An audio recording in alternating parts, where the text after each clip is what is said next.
Hey everyone, this is Darren Barquette with HelpingTeachersGrow.com. I just want to show you a quick little video here that I like to call Don't Be a Teaching Statistic, How I Learned to Love My Job. 5 simple methods used by the best classroom managers in the world.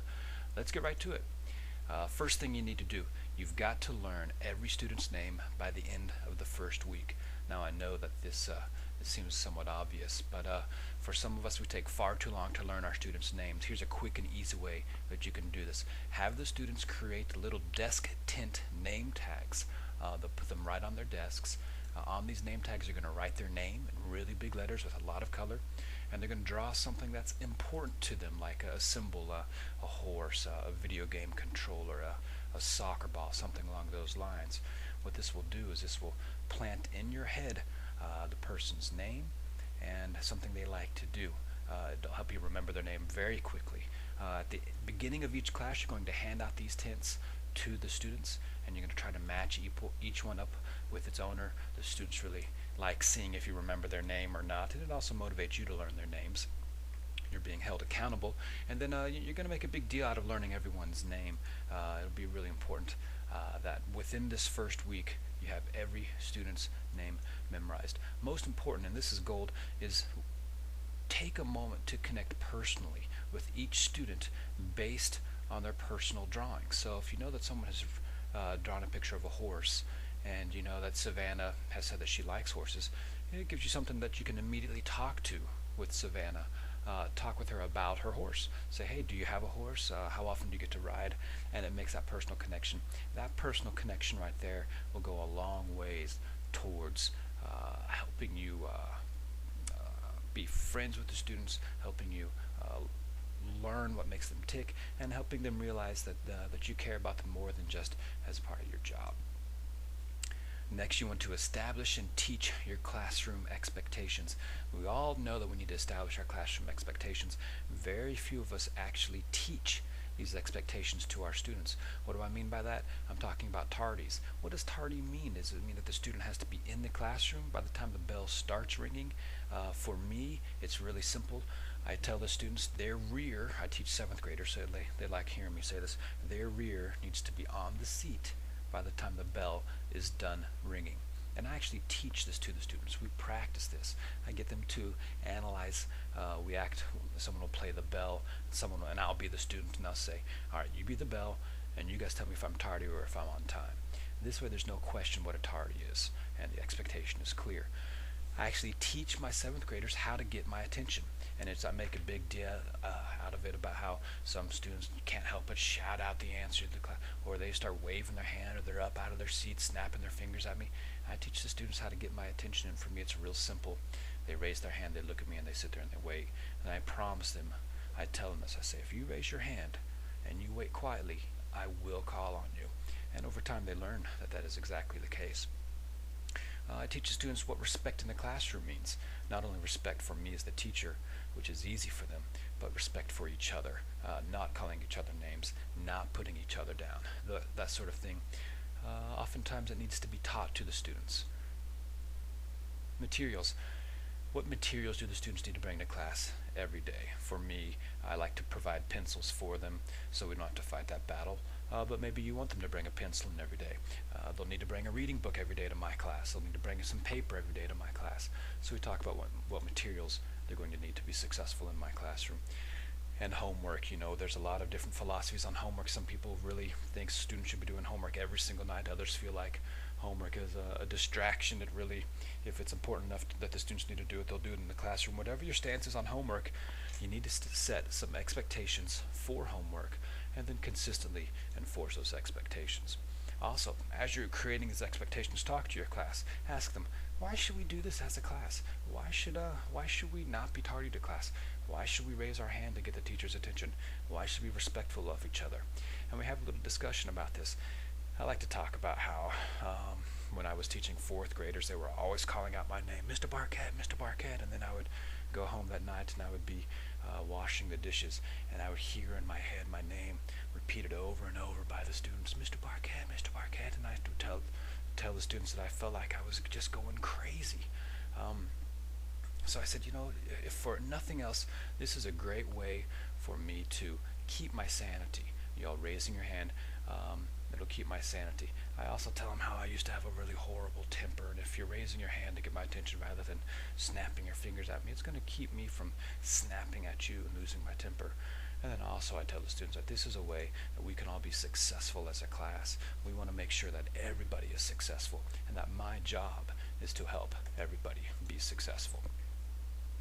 You will need to remind your students every day, at least for the first couple of weeks, of your expectations. Now, sometimes this means that you're going to have to reteach and remind the students about each individual expectation. In fact, for the first week of class, I go through one expectation a day. I start with tardies, and then I move to getting the teacher's attention. I even teach my students how to listen. And for me, listening is stop what you're doing, you look at the teacher, and you sit quietly until I'm done talking. So you'll have to reteach and remind the students about these expectations. You'll have to ask the students to remind you why we do this, so that in the back of their head it's not just you being the boss, even though you are the boss, but it's also so that we can be successful as a class, and you remind them of this. And then I always like to ask my students, is this difficult? Is this too difficult? Am I asking too much of you? And clearly I'm not, and they know that I'm not, and they know that this goes a long way towards creating buy-in with your students, something that's really crucial in your classroom. Now, this is the meat of it here. You'll need to create a reward for students who meet these expectations, and most of your students need to be meeting your expectations. The reward needs to be weekly. Don't wait and do a reward once every 9 weeks. It doesn't work. Students, especially the younger they are, they need more immediate feedback. For my 7th graders, we do it once a week. We call it Fun Friday, and the students look forward to it. They ask us on Monday, are we doing Fun Friday this week? And we do it. Ask your students, what do they see as a reward? For my 7th graders, they really like a little bit of fun time. It's recess for them. We can go to the gym if it's raining out, or if it's nice, we go outside, we bring a football and a frisbee and a soccer ball and things like that, and they can either sit in the grass and catch some sun, or they can run around and chase each other and have a good time. Different levels of students think different things are rewarding. I know my daughter, who is in 3rd grade, their class loves being able to eat lunch in the classroom and watch TV. So ask your students, what would be a reward to them? High school students would love to be able to sit and listen to their iPods and hang out and socialize for just a little bit of time. Now, this doesn't need to be an hour long. In fact, I wouldn't recommend it being more than 15 or 20 minutes. But that 15 or 20 minutes can be very motivating to your classroom. In fact, having a reward system like this of 15 or 20 minutes every week will save you much more time than that during the course of the week. Now, students who don't meet your threshold of expected behavior, they just simply don't get the reward. It's not a punishment. They just don't get the reward. What do you do with those students? Well, hopefully you've made some nice connections with other teachers in your building. You're going to farm these students out to other teachers, but only do 1 student per classroom. What do they do during that reward time? They sit there and they read a book, or they work on homework, whatever it is that you want them to do during that time. But it needs to not be a punishment. They just don't get the reward. If you work on a team, and your whole team is in on this, what we call Fun Friday, then you can have 1 teacher who keeps what we would call the frowners. And at that time, they would sit there and they would read. They would just quietly read. Again, not a punishment. They just don't get the reward time.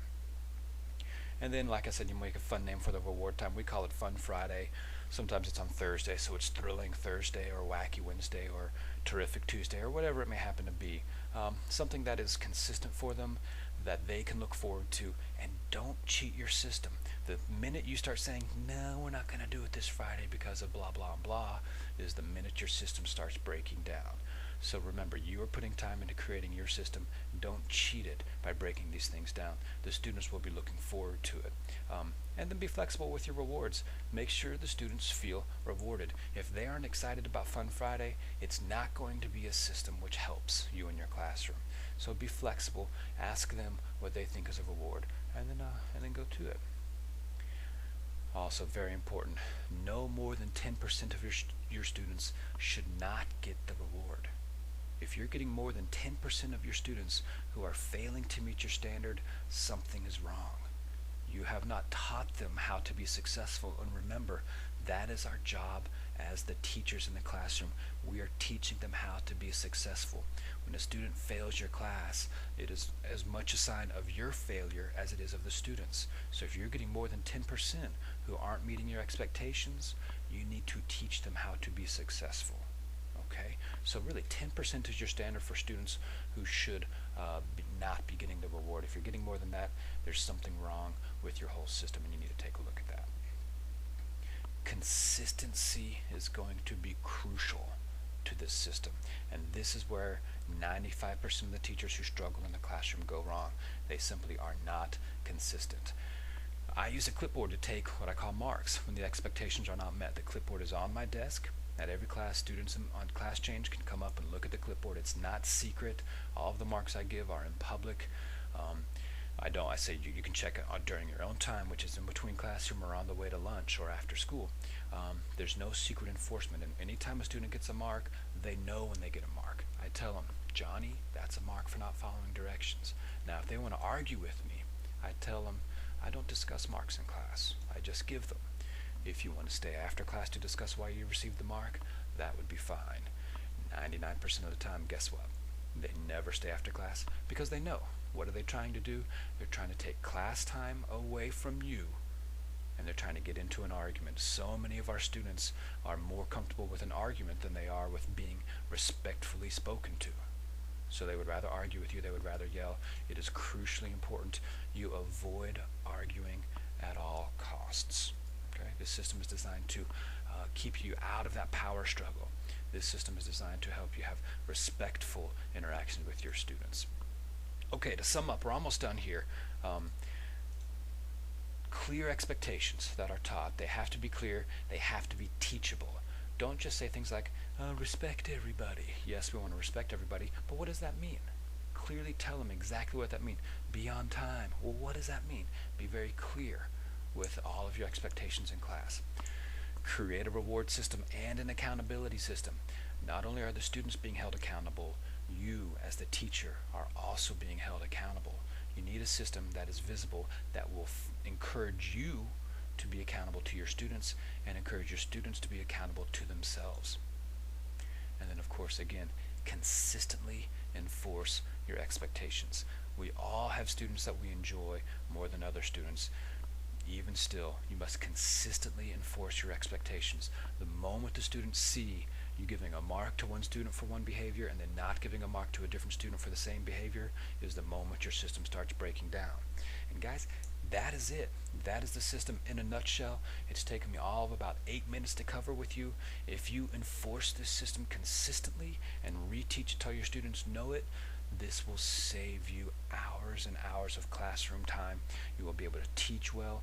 You will enjoy your day. You will finish your day feeling stress-free, happy to go to school the next day, and you will enjoy your students. So get out there, implement this system. You can do it today. You can tell your students, hey, things aren't working great. I want to try a new system. We're going to start it today. It is never too late to start this system. I've taught teachers this that have started it in April, and by the middle of April, they have had an amazing turnaround in their class. It's not too late. You can do it. Good luck. If you need some help, email me at membersupport@helpingteachersgrow.com. You can also check our website for some of our online courses that are available now. We have a 6-week online seminar with some private one-on-one coaching with me that starts in the middle of July that I'm really hoping is going to help transform a lot of your teaching, keep you guys in the teaching profession. Teachers are so powerful. We know this. We want to keep you in the schools. Good luck and get on out there.